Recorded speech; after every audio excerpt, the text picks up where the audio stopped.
নমস্কার, আমি শ্রী সুমন। আজকের নতুন একটা টিপস। সামনেই আসছে মহালয়া।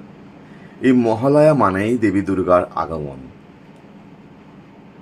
পিতৃপক্ষের শেষ, দেবীপক্ষের শুরু, তার সন্ধিক্ষণে কিন্তু আমরা মহালয়া পাই এবং দেবী দুর্গার আগমন অপেক্ষায় থাকি।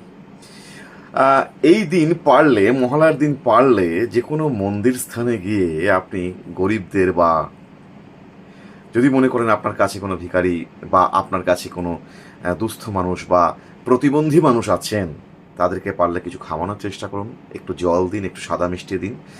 মন্দিরে মায়ের স্থানে একটা সাদা মোমবাতি জ্বালিয়ে আসুন এবং যে দেশলাইটা দিয়ে আপনি মোমবাতিটা জ্বালিয়েছেন সেই দেশলাইটা গোটা অবস্থায় সেখানে রেখে আসুন।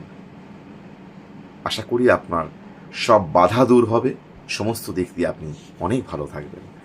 ধন্যবাদ।